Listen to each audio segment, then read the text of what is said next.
Welcome back to another episode of Big Brisk TV. Big Brisk here, and I'm gonna go over the top 10 upgrades to do to your Arrma Senton Mega.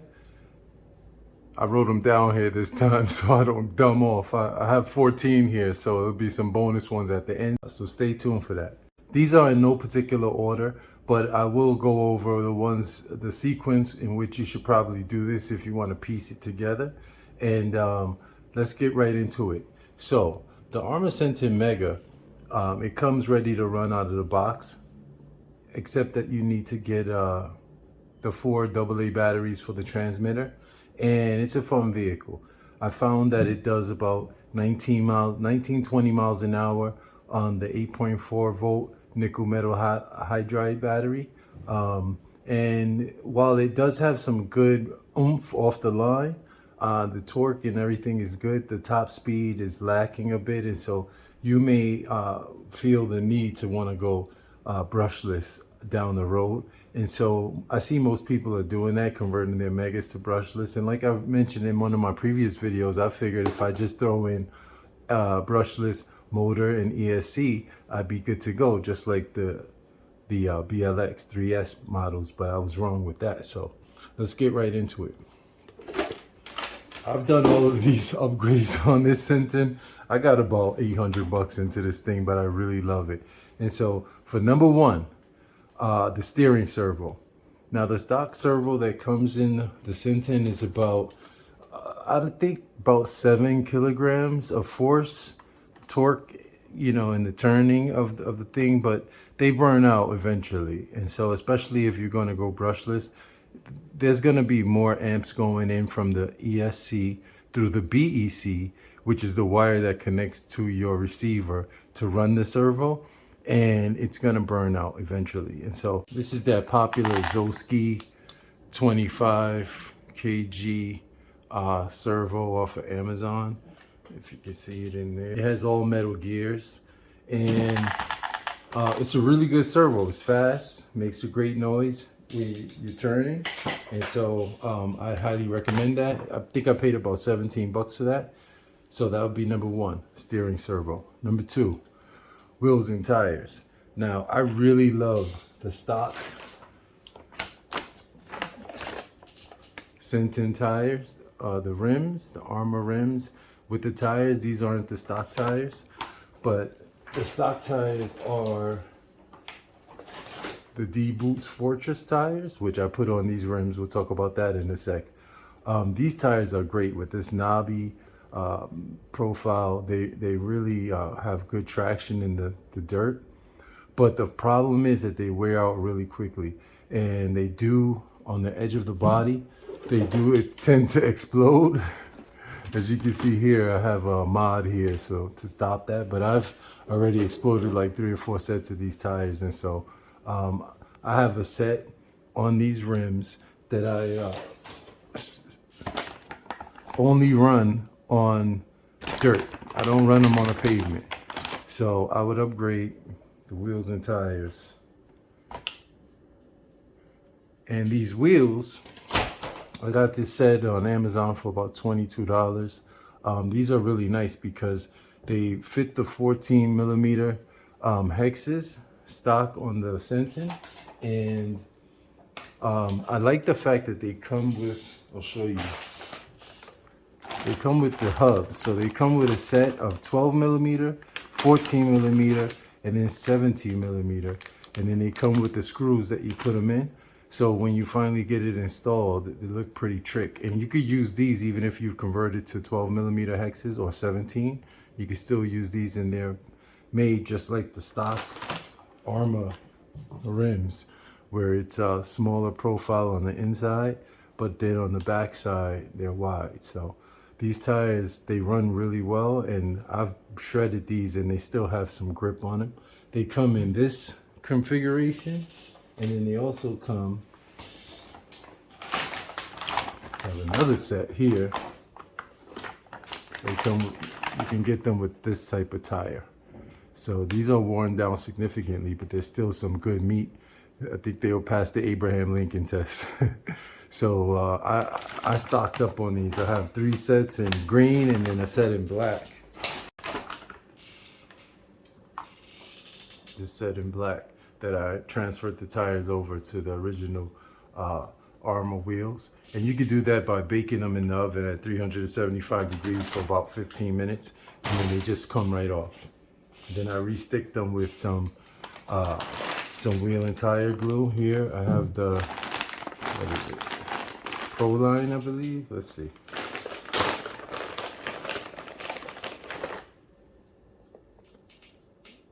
Yeah, this tire glue. Proline, yep. Still have a little bit left, and I've done about, I don't know, half a dozen sets of tires. Okay, so on to number 3, the front bumper. Now, I've gone through quite a few of these front bumpers, and what happens is the little part over here, either side, but usually it's just the right side, snaps off, and then boom, your bumper is wonky and it doesn't protect the front of the vehicle. So what I did was I found this guy on, I think it was Etsy, and this thing is tough. I mean, it bends in, but bends back. I've already impacted this several times going 30, 50 miles an hour, and it's still kicking. So I'll leave a link to all of this stuff in the description. Number 4, center bearing. Now this comes stock on the BLX. This does not come stock on the Mega models or Boosts, but this, it really helps control the wobbling of the center shaft in here, and it allows it to spin a lot freer. And so I would really suggest getting this. This is $5 for the mount. It screws right into this center honeycomb brace, and you put your drive shaft straight through it, and it comes with this little rubber ring to prevent it from coming off when you uninstall this, and boom, you're good to go. That's an absolute must if you're gonna up the power of your Mega to brushless. Number 5, the 0.8 mod slipper set. Now, let me get the stock slipper set from the Mega. All right, here you can see the stock 91 tooth Mega slipper set. And as you can see, the teeth are really fine on this. And so when you go up to the 0.8 mod that comes on the BLX, these are spur gears. I don't have the slipper set. It's already installed in the truck, so I'm not gonna pull that out. But just to show you the difference in the teeth on the 8th module to the 48P, you see the teeth, how wide they are here compared to this. So that's what you're getting, a beefier gear set, and there's only 57 teeth on the BLX. And so with the 57 teeth, less teeth means more power, more speed. And so as you can see, these will grind down really easily and quickly with the increased power. But with this thicker set like this is the this is the differential gear, main gear, but you can see the difference in the size of the teeth. And so that's the next mod that I would do. Number 6, that brings us to the metal differentials. Now the plastic diff that I just showed, most times the input shaft gear is the thing that wears out. Imagine it at the end of this center drive shaft after the transfer case into the diff housings, and that input shaft is what drives your differentials to the rear and front wheels. So I have one here.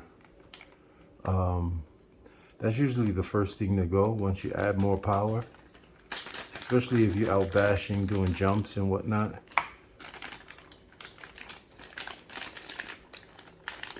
And the way it works, this is gonna get real greasy. This is the input shaft, and there's 2 bearings that go on here, and it sits in like that. And as this spins, this is what turns this main gear, and that's what turns your differentials. Your wheel, the axles will be coming out of this side, and so this main gear sits in here and turns this. This thing will get worn down, and so what most people end up doing is putting on a metal one, which is what I did. And when you mesh the metal with this plastic, this plastic one is gonna go really quickly, especially with the increased power. I'll show you one that's really worn down. Now look at this. Now from the side profile, it looks like those teeth are fine, but if you look in there, look at that. A groove has been carved out in there. So now we're not getting too much good purchase. And this is exactly what that metal input gear did. It just ate down in here. And so now I have no more grip. You can see it looks like a Reese's peanut butter cup at the top. It just ate into there. And so after changing the metal input gear, I had to change this, the main gear. And after changing a couple of main gears, I decided to just go ahead and change them into metal. So that brings me to number 7. Differential gears, okay? Now, I did the rear with the stock Arrma metal differential gear set, as well as the slip. Once I did the slipper set, and I bought all the parts individually and pieced them together. You can buy it as a whole unit for less. That differential gear, the Arrma set, I bought at my local hobby shop. The main gear and housing for the planetary gears was about 29 bucks. And then I bought separately the input gear metal, like I said, that ate up that plastic differential main gear for about $12.99, $13 on Amazon. But for the front, when I smoked the front after I changed the rears out to metal, I changed the plastic out to metal in the front. So I got the whole differential gear and the metal input shaft together for about 34 bucks off of Amazon. And that set is legit. I'll put a link in the description to it, but it's completely metal. The Arrma part was the metal gear, but it has the composite tub for the planetary gears.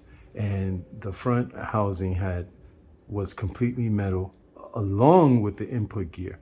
And so I think I saved about 15 bucks getting that set over buying the individual pieces together. That brings me to number 8, which was previously number 7 on here. Metal wheel hexes. So now that you have all of this added power, those 14mm hexes, they're gonna want to, especially after you change the wheels and the tires. And I should mention that these tires, the profile is about 108 millimeters, whereas the stock Arrma wheels and tires, the wheels are the same size, but the stock Arrma D-Boots Fortress are only 105 millimeters. So these tires are about 3 millimeters larger in diameter, which is not really bad. You know, it's not a big difference. 1.5 millimeters difference on, you know, on either side. But you do get a little bit, it's like gearing up one tooth. And you're gonna wanna change your hexes out. And so I'll show you, I bought the Arrma BLX metal hexes from Jenny's RC. I think I got them for about 4 bucks for the set. And the benefit to those over the plastic stock hexes that come on the Mega is that they come with a grub screw. So I'll just take one out here. If I can get this out. I put this on with a ratchet wrench. So these come out the box really tight, and I have lost the wheel having a nut come loose. So you can see here, metal wheel hexes. And if you look right here, you can see where the grub screw goes in. And so when you're changing wheels, this stays put, it doesn't want to come out. Plus it's more solid. And it makes an indentation, if you can see in there, to where the hex mates up against the face of this wheel hex. It sits right in there, so it makes a good fit. So I will go ahead and upgrade the wheel hexes. At this stage though, you can go to 12 millimeter, or you could go to up to 17 millimeter, so that you can have a larger choice of wheels and tires.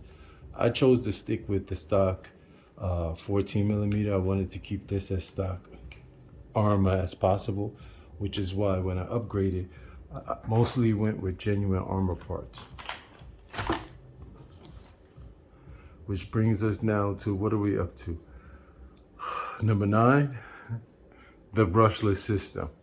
So on the previous video, I went through all the brushless systems that I had bought for this vehicle, starting with a 60 amp ESC and a 3900 kV motor, to an 80 amp ESC, to a 4200 kV motor, to 120 amp ESC with a 3500 kV motor. And I had problems with all three of those. So I ended up going with this Hobby Wing Quick Run. It's the waterproof 10 BL120 system. This thing is awesome. And then I got the stock Arrma transfer case housing, or motor mount housing, the stock BLX with the aluminum plate here. And it came with the motor, heatsink, and fan, which are also stock to the BLX. I think I got both of these for $19 from Jenny's RC. So that was great. And this thing just works nicely. One thing to note is that the fan wire is very short. So as you can see here, I extended it.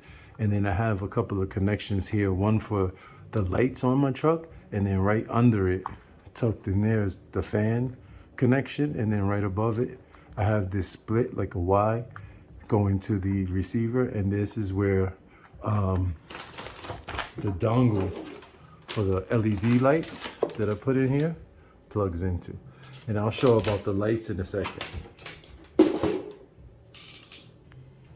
Now at this stage, when you come to choosing your brushless motor system, you know, the ESC and motor combination, that's up to you, but you want to make sure you match the ESC to the motor to the application, the vehicle that you have. So all of these upgrades and updates will apply to all of the 3S models, any of the Mega models from Arrma that you want to upgrade to 3S or 4S, even 2S. These will apply. But that brings us to number 10, which is the motor fan. Now, I just mentioned that I got this motor fan along with a combination that included the motor mount, the aluminum housing from Jenny's RC. But you want to make sure you keep your motor cool. Follow the specifications of the manufacturer for your specific application. Generally, the ESC is going to come with a fan, but you want to add a fan to your motor to keep that cool. And I'm running this on this 5200 milliamp hour ADC 3S LiPo from Z. It fits right here nicely in the tray with the straps. And this ESC combo comes with the XT60 connectors, and so I have an XT60 on the battery. Boom, that just plugs right in, and I'm ready to go. And you notice I kept this LiPo battery in this LiFo safe bag. I got this as a set of two on Amazon. I think it paid about $9 to $10 for these, but these are really nice. You put your LiPo battery in here when you want to charge it. So you would just drop it in and then have the leads coming out like that. I have a balance charger, and so I plug in both of these leads, and then I sit the battery out while it's charging. In case if I have any issues, the fire should, hopefully not, but the fire should be contained within this pouch. So these are really good. And again, I'll link all of this stuff in the description. This is all stuff that I paid for. I'm not sponsored or anything. And so, you know, this is just a guide so that you could, you know, have somewhere to start when choosing to set up your system, going from brush to brushless. And now for the bonus stuff. Roof rails. Now, once you change your tires, you're gonna get some increased grip, and especially if you're running on asphalt, you're gonna be sliding on the top of your rig a lot, especially with the traction rolls. So what I did was I picked up this roof rail set. This is a stock Arrma part. It doesn't say which vehicle it applies to, but I made it work on here just by drilling some holes. And then it comes with this brace, which is really nice. I showed this in another video. I'll link that in the description. And as you can see, I also wired both of my trucks up with lights. So the LED light sets, this one is flopping around a little bit. I need to stick it back better. But this went on really good. And some of my videos, you can see how it looks. I also did it on this one, and got the stock Arrma tethers when I bought this body that doesn't come with the tethers, and these body clips. The stock Arrma body clips are a little bit more beefy. The black ones that came stock on this Mega, they're much more beefy and they're flat. So when you have the body clipped in, the body doesn't want to rattle around too much. But I found that with these that has this little bend in it, most people want to install them with the bend facing up. But what I do is flip it around, and you can see where it's been rubbing here. It actually holds the body tight so it doesn't rattle around so much. So I find these really nice. And as you can see, I put the LEDs on here, front and rear, and the truck looks great. And it allows me to run it in the dark, especially when I'm doing those speed runs at night and the truck is far away from me. I can see which way I'm facing, if I'm facing toward me or away from me, you know, so it works out. And as you can see, I broke it once again. I'm waiting on the postman to ring my bell right now. I broke this shock off and this control arm. Previously in the last video, this side was broken off. And so what I did was I ordered a set from Jenny's again. I think I got the set for like 11 or 12 bucks, and it came with 2 fronts and 2 rears. So I swapped these out. I do have the extras here somewhere, but I've already broken both sides twice. So that's why I'm waiting for another one to come. But when you get the sets from Jenny's, or from any, you know, I guess RC parter outer or junkyard or whatever, they come brand new. And you get more than just the one part you need. So you inevitably will be breaking something else, and you already have the parts in stock. And so that's true also for these adjustable turnbuckles. The stock ones that come on the Mega are solid, and they're pretty much dialed in and set. These are good because they're adjustable. So you can adjust your toe angle. You can adjust your camber and caster on the front. And why that's important is you can see the tire wear on your tires. The stock BLX comes cambered in like this, you know? So you're gonna get more wear on the inside of your tire. So you could adjust that. If you see that the tires are wearing unevenly, you could adjust it. You see how this tire is worn more on the inside than the outside? I can adjust this now to make it wear more evenly in the back and in the front. So. And also shocks. Now, I mentioned that I had previously broken the left side steering attachment. So the turnbuckles, the shock, and the control arm. And I had bought a replacement set for the shocks. So I got all 4 shocks. And since I had all 4 shocks, I went in, and I'll show you the busted one where I had to replace the shock.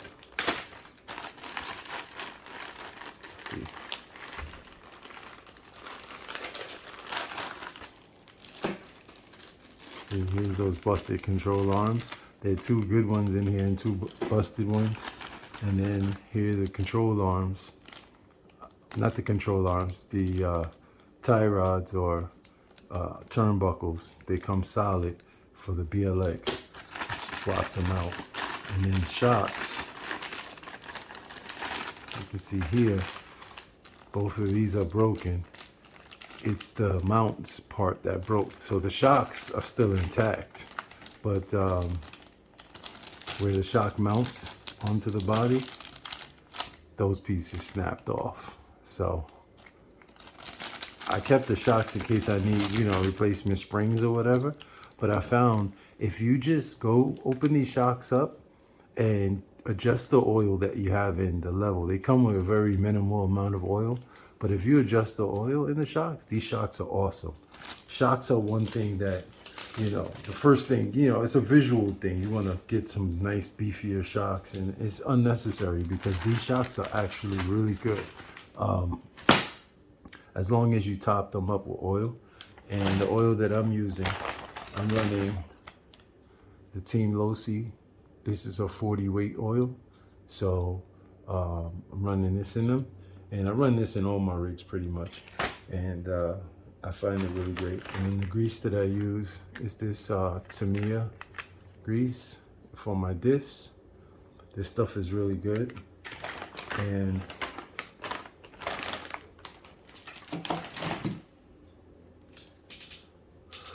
That just brings us to, I told you I would talk about the slicing up of the wheels.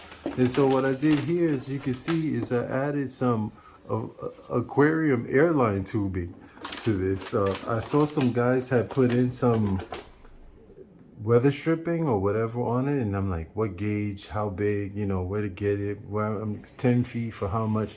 And then I thought about it and I realized, hey, I have something very similar. Let me grab it. I remembered I had this. This is the standard airline tubing for aquariums, and this stuff works great. You know, I just took my body scissors. These are Tamiya Lexan scissors, and the reason why I say scissors is because you might have seen guys going in here with a razor blade, but it's kind of tough to keep the razor blade straight going down this tube. And the other thing I like about these tubes is that they already come with a bend in it, so this is gonna bend nicely into your wheel well.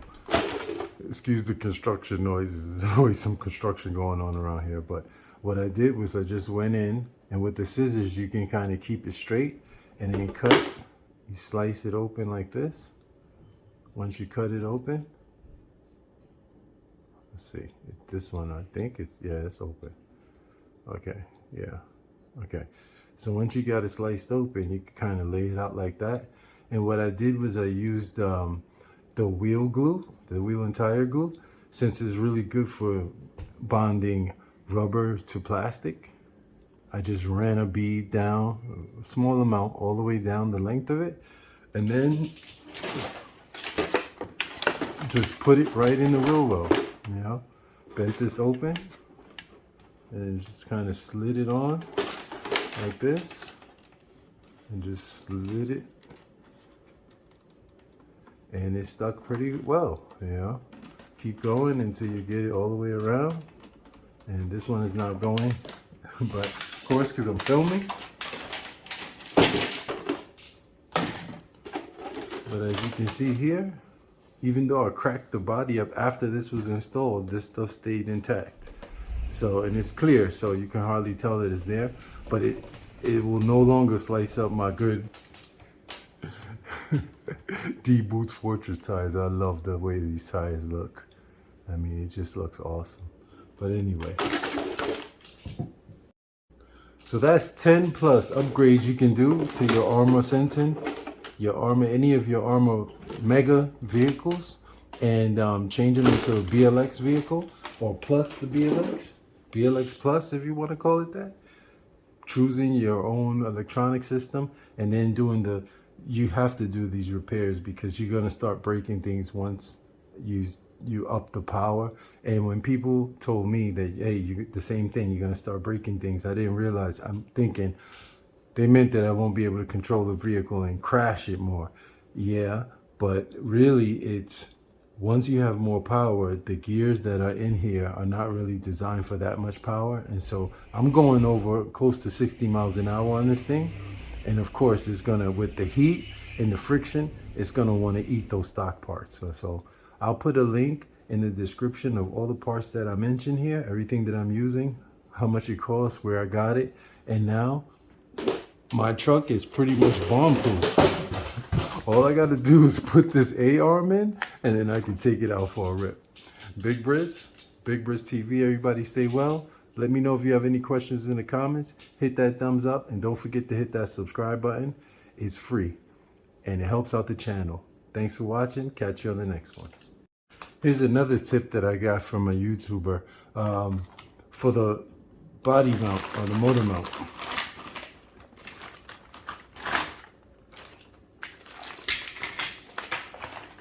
A lot of dirt wants to get up under here once this is mounted into the chassis.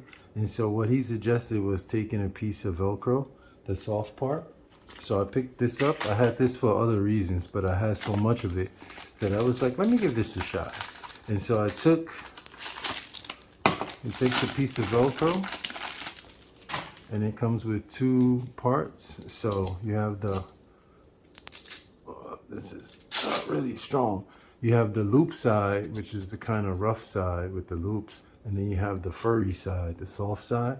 So you take the soft side and then you cut out a piece in the shape of this to cover up this part, and you cut out a notch for the spur gear here, and then you just, it's double-sided, so you just adhere here. I pulled this one off to make a template for the new one, but you put it on here, and because it's furry, it smashes down when you want to reinstall this, and it really keeps the dirt from sliding up under here. And so that was a good pro tip that I want to pass on. The other tip is that I hear about a lot of people rounding off the hex bolts on these rigs when they're working on them.